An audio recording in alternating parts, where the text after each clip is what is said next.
Hey everyone, this is Travis with Coyote Moon, and to celebrate my 20th blog post on the Coyote Moon blog, I wanted to shoot a video. This is a pretty straightforward one, but something that is so vitally important to creating a captivating website that's really going to appeal to your target audience and also speak to your brand identity. And that is Squarespace fonts. So today, I'm going to walk you through a tutorial on how to change your Squarespace fonts in Squarespace version 7.1. Now, to kind of set the table, Squarespace has really up-leveled in terms of font customization, the ability to set a font family, a weight, line height, set your sizes for heading 1 through heading 4 globally, and also your paragraphs and specific font styles throughout your website.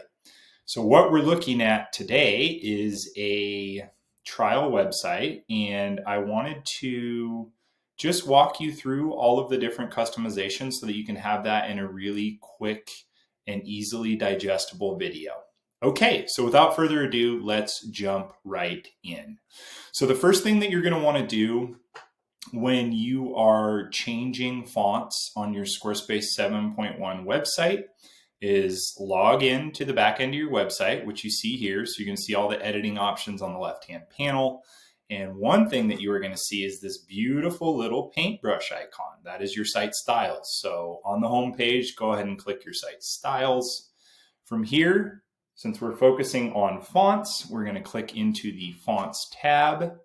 And the first thing that you're going to see is an option to switch font packs. Now, font packs in Squarespace parlance are curated font pairings, either serif, which is with legs, sans serif without legs, or a mixed, so a combination between serif and sans serif.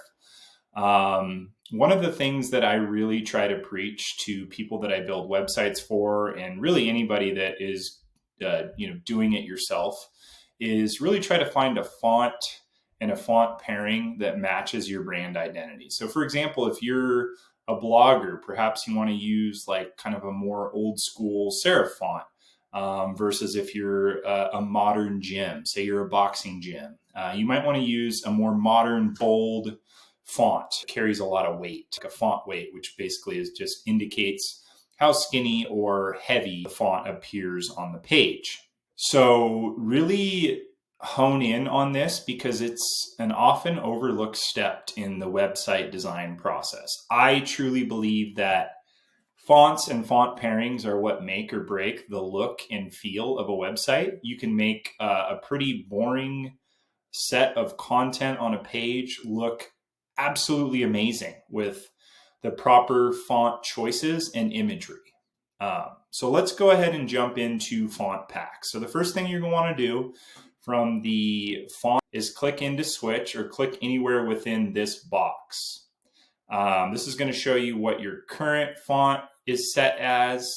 In this instance, all headings are set as Adobe Castellan Pro.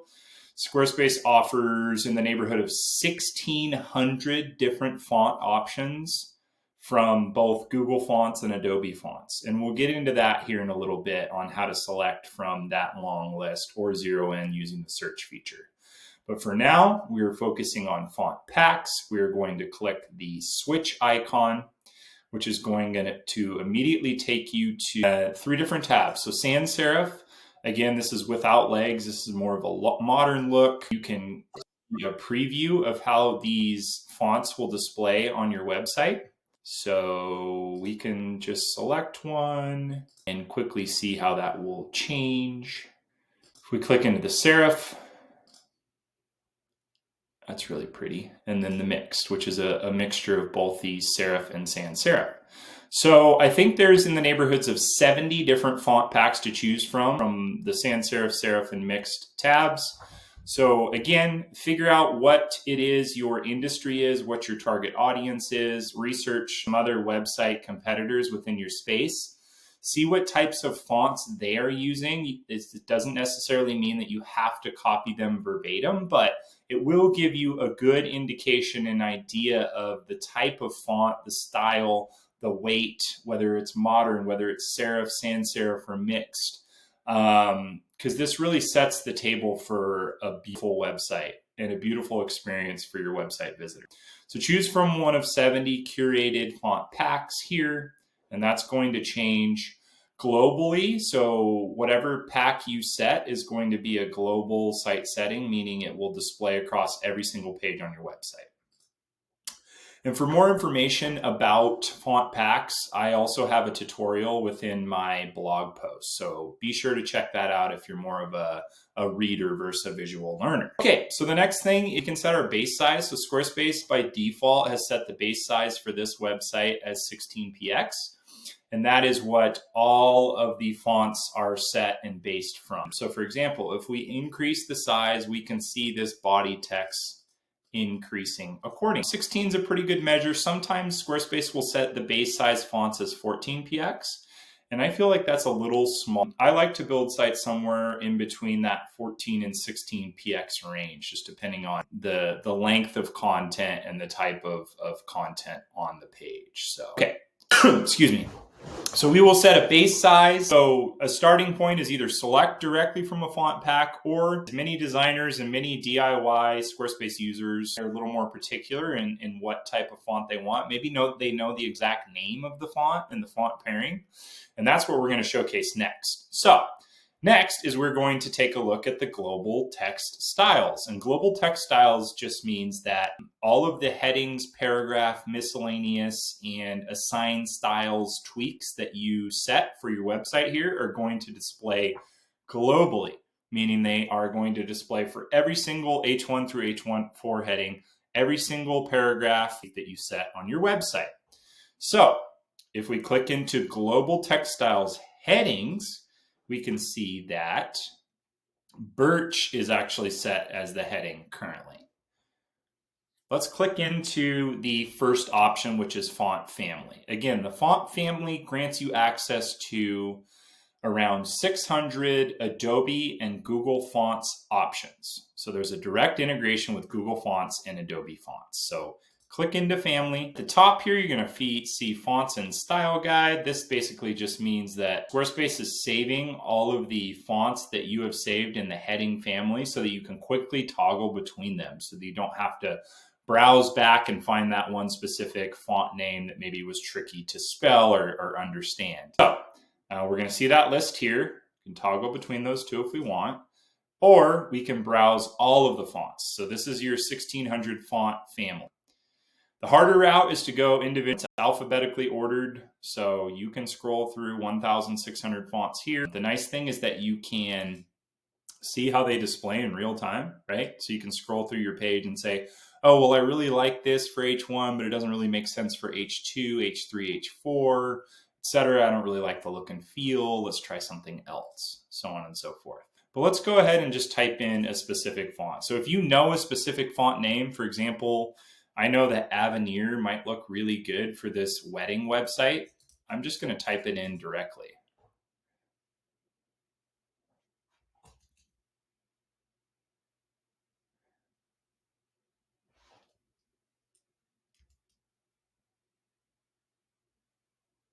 And I'm not seeing it. I don't know why. Anyhow, if you know a specific font family, you can type that in. So we're going to just stick with the font family that we have set. I'm actually going to go back and set a font pack, just so that it makes a little bit more sense for this wedding. Sorry about that, folks. I have a font in mind, but I cannot find it. What I'm going to do is I'm going to do a mixed, and I'm going to find something that might speak to a wedding.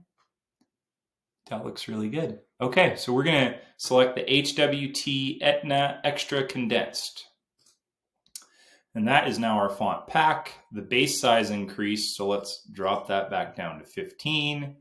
Let's click back into the headings tab. Now we can see that the family is this Etna Extra Condensed. The weight is an interesting option. So depending on the font style, the font family rather, you sometimes will have a font weight range from 100 all the way to 900, meaning a very skinny font weight of 100 or a very bold, big font weight of 900. This is typically what I like to focus on when I'm choosing a heading for the global styles within my website, just because it affords me a little more customization and flexibility, where maybe there's a specific heading on a specific page, for example, that's a lot bolder and heavier in weight than another page. Then I could use like a very kind of thin font weight for my heading. Hopefully that makes sense. Let's see if I can showcase what a font weight range looks like. So if we go back to the headings and we select a font family that might be a little skinnier. Let's see. Let's just try one of the first ones here in this list, HMIT Web. Now let's go back to our headings tab, click into the weight, and now we see that this specific heading, again, font family is HMIT Web versus the one affords us 4 different font weight options. So again, when I'm designing websites, I am going to try to zero in on that font family that affords me the most weights. So we can see that if we select 300, it's skinnier, 400 is kind of the sweet spot, but then if we go all the way to 700, now we've got this big bold setting. This font weight again displays for every single heading on your website. So be sure to choose a weight that fits for most instances on your site. Another cool trick that I like to use is, instead of having to worry so much about the perfect font weight that fits every single H1 through H4 heading, I'm going to go ahead and click Save. You can also hover over any heading. Let's just go ahead and see if we can display this a little bit better. There we go. You can hover over any heading. So this is our H1. Let's say, for instance, we want to make this bolder, but we just want to make this one instance of the H1 bolder. You can highlight all of the text and click that bold option, right? So now, just for this one instance, we've got a bold H1, and then all of the rest of our H1 through H4 settings are still that 400 weight. Okay, so let's go back into the site styles and fonts. And now we're still set as the HMIT Web. We've covered headings, the family, we've covered the weight. Now we're going to look at the styles. So we can set global styles as either normal or italic. I'm always going to go for normal unless there's a very specific instance where an italicized heading across every single heading font on your website makes sense. I haven't come across a business that where that makes sense, but perhaps there is an instance where it does. So that's where you can use that styling option and toggle between italic, which sets all italicized headings, or normal, which is my preference. Line height is just the space between lines of text. And this is specific to your heading. So we'll see the line height here. I'm not sure if you can see my arrow, but it's just that space between these two M's. And as we increase that height, so does that space. 1.2 seems like a pretty good number. Letter spacing, pretty self-explanatory. Change that. It's actually at a negative value here. Sometimes that makes sense. For readability and accessibility across the web, across all devices, I typically like to steer my clients and recommend them to at least a 0 letter spacing, if not a little bit more than a 0 letter spacing, just so that text is legible. And depending on the heading, it may not be legible. So make sure that you are setting your letter spacing to display it properly across all devices. So yeah, pretty cool. We can increase and decrease the value there. If you have short headings and you really want to make more of a bold splash impact, maybe you want to increase the letter spacing. But for now, let's just leave it at 0.02, which is a pretty good sweet spot across most heading families. Text transform, this just allows you to set all uppercase or lowercase or capitalize the letters. So if you write just in your normal handwriting on the page, This allows you to set global styles that either caps, lower, or capitalizes every single letter, or none, which just basically is going to be what you write within the text editor. Now the sizing, currently we see the size of the heading set as 8.1, and we can increase or decrease that scale here. Heading 2, 4.6. So we can see that schedule is an H2, and that heading adjusts with that sliding scale. And heading 3.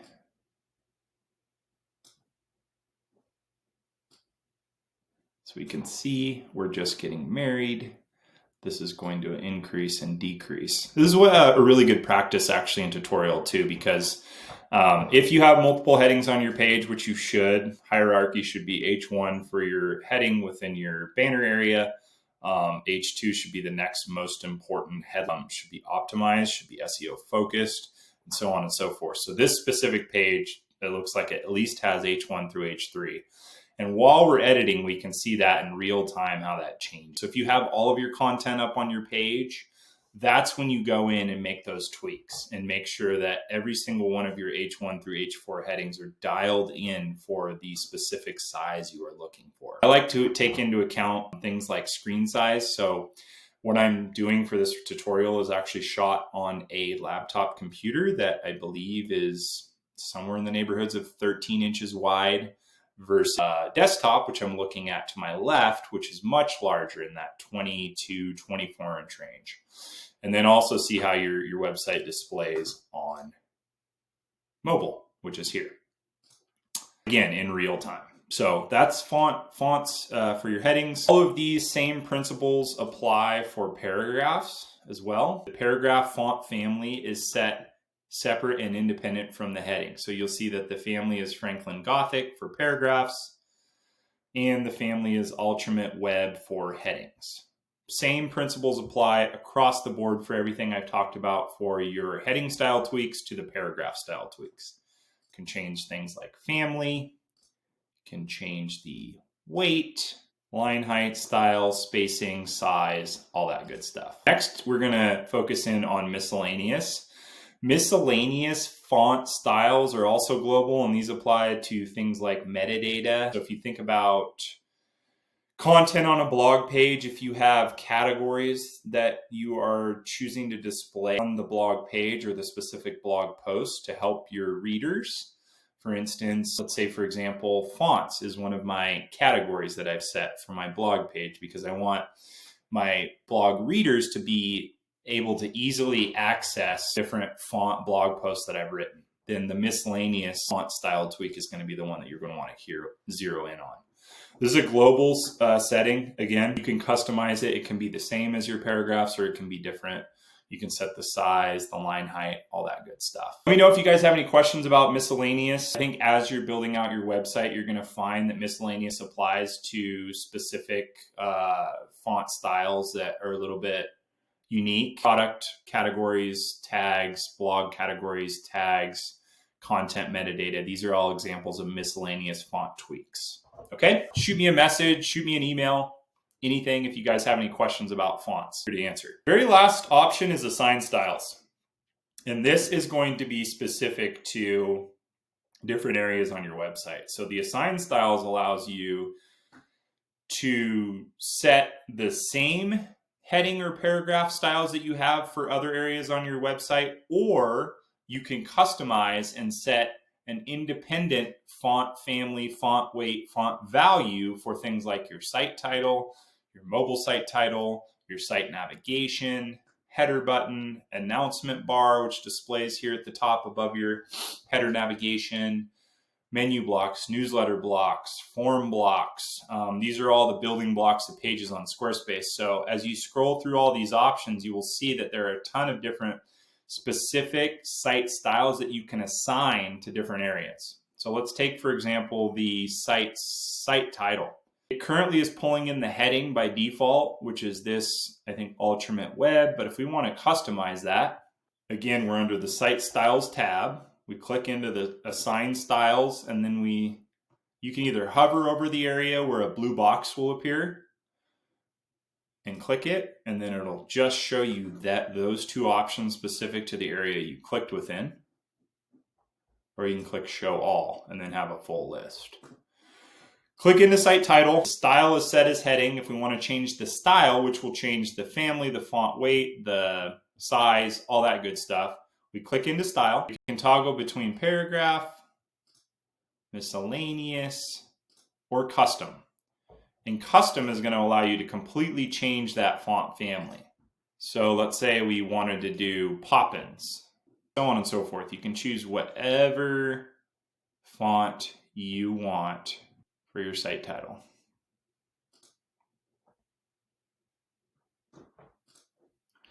And then furthermore, you can set the family, and just like the headings, the paragraphs, the miscellaneous, the assigned styles, you can set the weight as well. 500 all the way up to 900. Okay. Well, that concludes my tutorial on how to change fonts in Squarespace 7.1. There is one additional step that is included within my blog post. So if you don't find a font style within the 1,600 different font options with our integration with Adobe and Google Fonts, you can upload custom fonts through the CSS editor. And you can access the CSS editor by clicking Shift / and typing in CSS. That's going to pull up your CSS editor. From here, you can click the Custom Files option, where it allows you to add images or fonts. So when you click that, it will then take you to your local files on your computer, where if you have those fonts saved, you can upload them directly to the CSS editor and then follow the steps listed in a third-party guide that walks you through all the nuances of adding custom fonts to Squarespace. Thank you guys so much for taking the time to listen to how to change fonts in Squarespace 7.1. I am Travis. I am the owner and lead designer of Coyote Moon, which is a Squarespace web design studio. I focus on building beautiful Squarespace websites that really attract new business. So if you guys have any questions, if you want to get in touch, you can reach me at coyotemooncreative.com and be on the lookout for more helpful Squarespace design tutorials in the near future. Thank you.